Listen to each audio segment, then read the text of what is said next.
আল্লাহ বলবেন যার নুন খেয়েছিলে দুনিয়ায় তার কি গুণ গেয়েছো? চলাফেরা, শ্বাস প্রশ্বাস, সারা বডি সবই তো আল্লাহর দেওয়া। দুনিয়ায় যত কিছু আনন্দ ভোগ করছেন সবই আল্লাহর দেওয়া। তো তার নুন খেয়ে প্রধান যেটা গুণ, মাওলানাদের জিজ্ঞাসা করবেন, মুসলমানের খাতায় নাম রাখতে হলে নামাজের খাতায় নাম লাগবে। এটা হচ্ছে সহি এবং সঠিক ফতোয়া। মুসলমান রেজিস্টার্ড বুকে নাম রাখতে হলে নামাজ পড়ার লিস্টে আপনাকে নাম রাখতে হবে। তো প্রথম প্রশ্ন এটাই হবে কিয়ামতের দিনে বিচারের মাঠে বিচারকের ভূমিকায় তিনি যখন বসে যাবেন, প্রথম কথাই হবে যার নুন খেয়েছো তার কি গুণ গেয়েছো, নামাজ কি পড়েছিলে। এখানে অনেক কথা আছে, 40 মিনিট কথাটা আমি রাখলাম। তো প্রথমেই নামাজের হিসাব হবে। হিসাব শুধু নামাজের হবে এমনটি নয়, যে যেরকম আসামি বিশেষে তার সেরকম বিচার হবে। তো আপনাদের সামনে ত্রিমিজি এবং হাদিসটা মুসলিমেও আছে, 6744 নম্বর হাদিস মুসলিমের। আপনাদেরকে হাদিসটা শোনাই যে বিচারের মাঠে বিচারকের আসনে আল্লাহ রাব্বুল আলামিন বসে যে যেরকম আসামি তার সেরকম বিচার করবেন। আজকে যেরকম আমরা এই জায়গায় বসে আছি, আমি আইডিয়া করছি 98% রোজাদার। মানে আমাদের একটা বড় ভরসা, মাওলানা সাহেবরা ওয়াজ শুনিয়েছেন, মান সামা রমাজানা ঈমানাও ওয়া ইহতিসাবা গুফিরা লাহু মা তাকাদ্দামা মিন জামবিহি মান কামা রমাজানা ঈমানাও ওয়া ইহতিসাবা গুফিরা লাহু মা তাকাদ্দামা মিন জামবিহি মান কামা লাইলাতাল কদরে ঈমানাও ওয়া ইহতিসাবা গুফিরা লাহু মা তাকাদ্দামা মিন জামবিহি। যারা ঈমানের সাথে নেকির আশায় রোজা রাখে তাদের জীবনের পেছনের সব গুনাহ মাফ। যারা তারাবি পড়ে পেছনের সব গুনাহ মাফ। যারা লাইলাতুল কদর জাগরণ করে তাদের সব গুনাহ মাফ। এই হাদিস আপনারা অনেকবার প্রত্যেকটা রমজানেই বক্তাদের মুখে, মসজিদে মাওলানা সাহেবদের মুখ থেকে আপনারা শুনতে পান খুতবায়।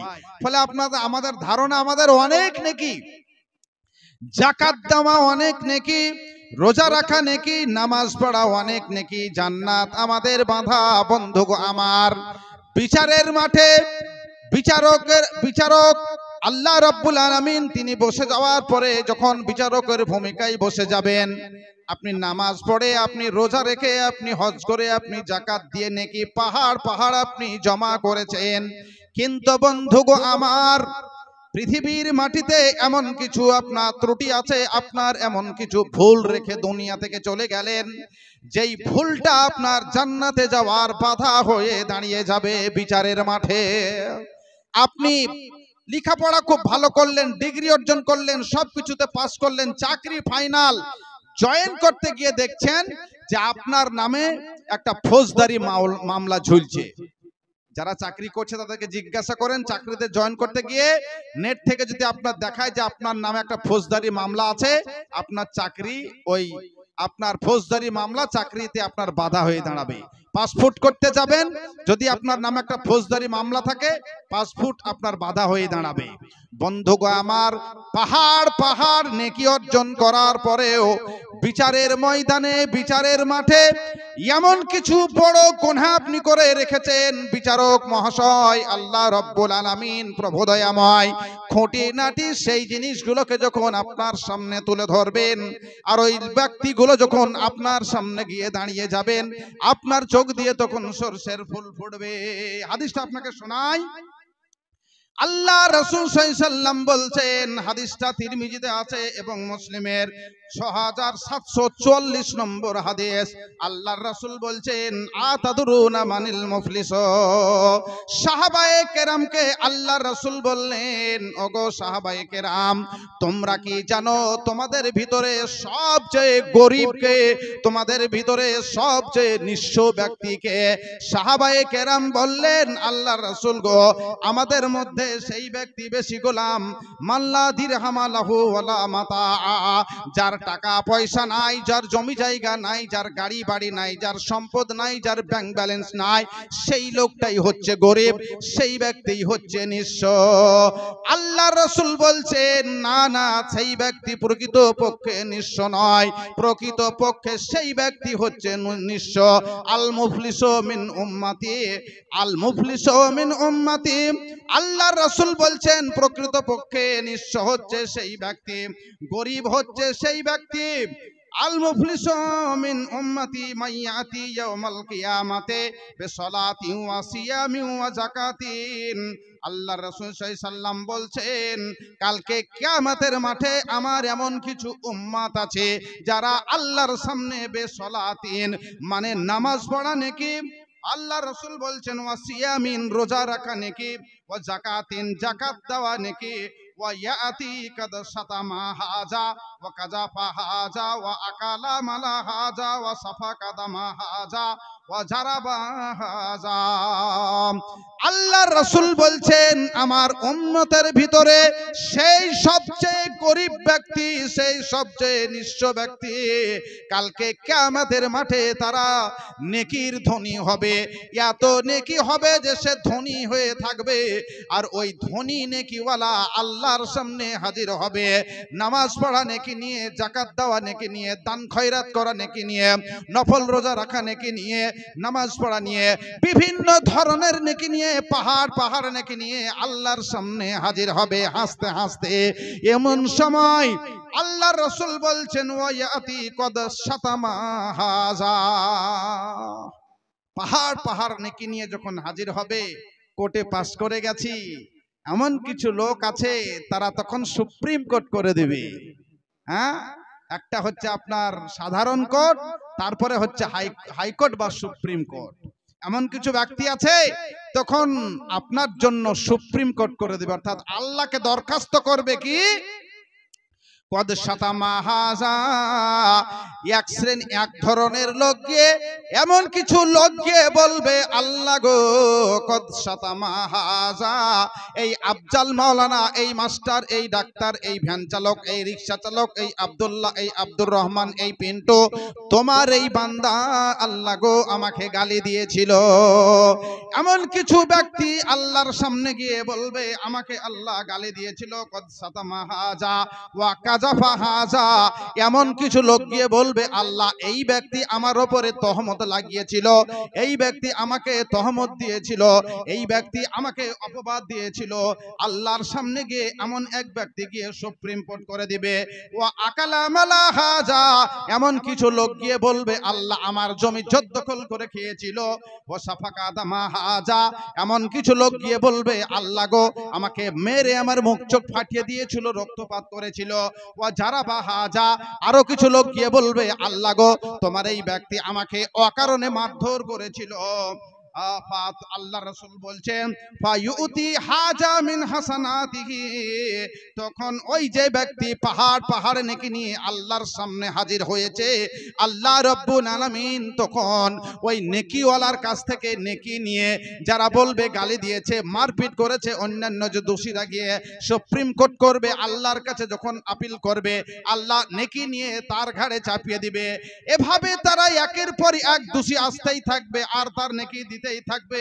শেষ পর্যন্ত আল্লাহর রাসূল বলছেন ফাইন ফানিয়াত হাসানাতুহু ক্বাবলা আন ইউগজা মা আলাইহি, আল্লাহর রাসূল বলছেন ওই ব্যক্তির নেকি দিতে দিতে যদি সব শেষ হয়ে যায়, ওই তখন তার পাওনাদারকে আর যখন নেকি দেওয়ার মতো কিছু নেকি থাকবে না, আল্লাহর রাসূল বলছেন উখিজা মিন খতায়াহুম ফাতুরিহাত আলাইহি সুম্মা তুরিহা ফিন্নার। তখন পাহাড় পাহাড় নেকি সব শেষ, তারপরে আবার গিয়ে যখন কেউ আপিল করবে তার গুনাহ নিয়ে ওই নেকিওয়ালার ঘাড়ে, নেকি তো আর নাই, তখন তার কাছে চাপিয়ে দেওয়া হবে, সুম্মা তুরিহা ফিন্নার, তারপরে গদ্দনি দিয়ে জাহান্নামে পাঠিয়ে দেওয়া। এখন হাদিসটার একটু ব্যাখ্যা করি 2 মিনিট সময় নিয়ে আপনাদের কাছে। কদ শাতামা হাজা, অকারণে কিছু লোক দেখবেন সারা দিনে যদি 100টা কথা বলে তো 33টা মুখ খারাপ করে, মানে ওর মুখে সব সময় গালি লেগে আছে। মানে আমি সে গালি তো আর বুঝতে পারবো না, আপনাদেরকে বুঝিয়ে নিতে হবে। তার মুখে সব সময় চালু ভাষা একটা আছে যেটা বেটা ছেলে বলে খুবই, সেই কথাটা আর জিভাতে লেগেই থাকে, শুধু ওটা বুঝতেই থাকে ও। হ্যাঁ, একদম মূল্যহীন ও কথাটা, মানে ওই জিনিসটার কাছে মূল্যহীন, ওই বলে শুধু গাইল দেয়। লোকজনকে যাকে তাকে একবারে, ও বাড়িতেও বলে, ছেলেকেও বলে, মেয়েকেও বলে, রাস্তাঘাটে চলতে গেলে পরে যাকে তাকে করে। ইউটিউব হচ্ছে না হলে আমি বলতাম, এমন কিছু লোক আছে, আমি বাজারে যাই, আর সেই লোককে যদি আমি দোকানে দেখতে পাই তুমি বু করে ঘুরে পালাই। বয়স লোকটা মোটামুটি 65-67 হবে, কিন্তু এত মুখ খারাপ। বলছে দোকানে বলছে আমি যে 4 প্যাকেট সিগারেট নিলাম, মুখ খারাপ করে বলছে আগে ওর দামটা বলতো। তার ভিতর মুখ খারাপটা বলতেছি না, তো বুঝালে তো আপনাদেরকে শূন্য স্থানে কি মুখ খারাপটা আছে। তো যে কোনো লোকজনকে, এটা তো তার ব্যক্তিগত গেল, কিন্তু হুকুকুল্লাহ আর একটা হুকুকুল ইবাদ। তো আমি আলোচনা করছি হুকুকুল ইবাদ। তো মানুষকে অকারণেই সে গালি দেয়, গায়ের জোরে, রক্তের গরম, বংশের গৌরব, আমার লাঠি আছে, আমরা 7 ভাই, তোকে বেরিয়ে শোয়াবো, অকারণেই গালি দেয়। কদ শাতামা হাজা, সুপ্রিম কোর্ট করবে, নেকি আল্লাহ রাব্বুল আলামিন তাকে দিয়ে দেবেন। কদ শাতামা হাজা ওয়া কাযাফা হাজা। আল্লাহ রাসূল বলছেন এমন কিছু লোক আছে লোকের উপরে তহমত লাগায়। তহমত লাগানো একটু চালু ভাষায় বলে দিই। সোলেডাঙ্গা হয়ে সারগাছি হয়ে পুলিন্দার লোক সোলেডাঙ্গার ভিতর দিয়ে আসছে, এসে আপনার আকরামের বাড়ি পার করে, ডিলার ভাইয়ের বাড়ি পার করে দিক দিয়ে খামার পাড়া আসছে। কার বাড়ি যাবা গো? তা ধরে নেন আফজাল মৌলভী বা সবর মৌলভীর বাড়ি যাচ্ছি, আপনাদের কারো নাম করলে আপনাদের কষ্ট হবে, তো কি ব্যাপার? তা ওই অমকের মৌলভী সাহেবের বা অমক মাস্টারের মেয়ের বাড়ি, মেয়ে দেখতে যাচ্ছি বিয়ে দেওয়ার জন্য। ও আচ্ছা আচ্ছা আচ্ছা আচ্ছা, তা যাও, হ্যাঁ হ্যাঁ যাও যাও যাও, আর কিছু বলতে হবে না, এতেই বিয়েটা ভেঙে গেল। বিয়ে ভাঙানো মাস্টার যারা আছেন সাবধান হয়ে যান। বিয়ে ভাঙানো মাস্টার আছে, কিছু বিয়ে ভাঙানো মহিলাও আছে, তারা হচ্ছে আপনার ছিছি ক্যামেরা। কিছু মেয়ে ছেলে আছে ছিছি ক্যামেরা। যদি কারো বাড়িতে ঝামেলা হয় তা বুঝলেন, যদি পেশাবো চাপায় তা পরশু ফিরবে, কিন্তু যে আগে কান পেটে দাঁড়াবে। কি হলো? তা তিল বাইরে এসে বলে দেবে তাল। বলে ও স্বামীর পেছনে পায়খানা ফিরতে যে পায়খানা, আগেকার লোকে আপনার ওই বাঁশ ঝাড়তে পায়খানা ফিরতো, তো পায়খানা ফিরতে যে পায়ে পায়খানা লেগে যায়, মুরগির ডানা লেগে গেল, আর হয়ে গেল যে ও স্বামীর পেছন দিক দিয়ে মুরগি বেরিয়ে চলে যাচ্ছে। পায়ে লাগলো পায়খানা সহ লেগে যে মুরগির ডানা, আর প্রচার হয়ে যাবে ও স্বামীর পেছন দিয়ে শুধু মুরগি বেরিয়ে চলে যাচ্ছে।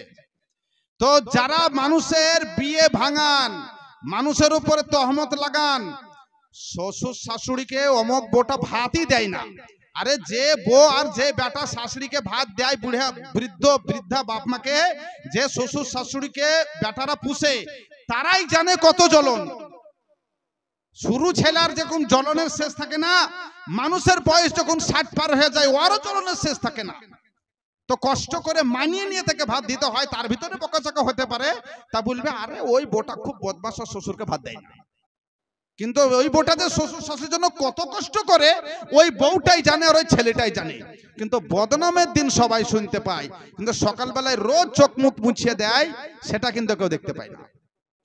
তহমত লাগাই যারা, কদ সাতামা, আল্লাহ রাসূল বলেছেন ওয়া কাযাফা হাজা, যারা মানুষের উপরে তহমত লাগায়, বিহা ভাঙায়, এ ধরনের আসামি যারা আছে আল্লাহর সামনে গিয়ে হাজির হয়ে যাবে সুপ্রিম কোর্ট। আল্লাহ বলবে দে দে, ওখানে কি দিয়ে দেয়।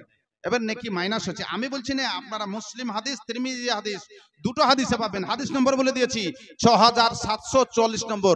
মোবাইল খুলে আরবিতে লিখবেন, বেশি কিছু লিখতে হবে না, আ তাদরু না মানিল মুফলিস, এইটুকু লিখলে পুরো হাদিস আপনার মোবাইলে চলে আসবে। আগে দুনিয়ার বই ঘাড়ে করে বেড়াতে হয়, তখন শুধু এটা বলে সবকিছু হয়ে যাবে। আপনারা পাবেন আপনাদের মোবাইলে লিখলেও। আচ্ছা, তারপরে তারপরে আকালা মালা হাজা, আপনার দাদু জমি বিচাছে কিন্তু রেকর্ড করা হয়নি, আসলে কিন্তু বিচাছে, বা হয়তো বিচা দেওয়ার পরে পরেই কাল বিচাছে আর আজ মরিয়া গেছে সকালবেলায়, রেস্টেরই হয়নি। এবার 53 বছর পর বলছে আরে এত ঝড়ুর নামে রেকর্ড, আর ঝড়ুর আমি আসল লাতি, কোন সালা জমি লিবি রে, চলে আইতে হয়েছে। মানে দাদু বিচাছে, টাকাও লিয়াছে, 53 বছর পর রেকর্ড দেখে বলছে জমি আমাদের। কিন্তু তোমার দাদু বিচারছো তো ভাই, তুমি রেজিস্ট্রি করে দেবে না কেন? গায়ের জোরে, এটা হচ্ছে গায়ের জোর। ওয়াকালা মালা হাজা, এটা হচ্ছে জদ্দখল। আলকাটা পিডিয়ার এখানে আছেন নাকি? আবার আলকাটা মানে মোটা আইল ছিল, মোটা আইল, আমাদের এলাকায় বলে মাছেলে। মানে এইরকম মোটা আইলকে কাটতে কাটতে কাটতে কাটতে 6 ইঞ্চি করে দিয়েছে, এটা হচ্ছে মাছেলে বানিয়ে দিয়েছে। মোটা আইলকে আমাদের রাড়ের ভাষায় বলে গদ্দা, মানে মোটা আল।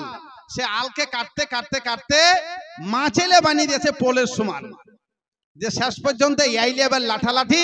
তারপরে আপনার 2 বিঘা জমি বিক্রি করে উকিলকে জিয়া আর আপনার এ কোটে সে কোটে ঢালছে, আর দুপুর বেলায় ঘাম মুছছে আর মুড়ি খেতে চপ দিয়ে। 3 বিঘা জমি বিক্রি হয়ে গেছে। কিন্তু ভাই আমি বেশি কিছু বলবো না, আপনারা রাগ করিয়েন না। ও আকালা মালা হাজা, এরকম যদি কেউ কারো জায়গা জোরদখল করে নেওয়া হয়, যদি কেউ এরকম ভাবে জায়গা চাপিয়ে নেওয়া হয়, যদি এভাবে কেউ কারো মাল হজম করে নেয়, তাহলে পরে কালকে কিয়ামতের মাঠে ঘাড়ের নেকি দিয়ে পুজিয়ে দিতে হবে।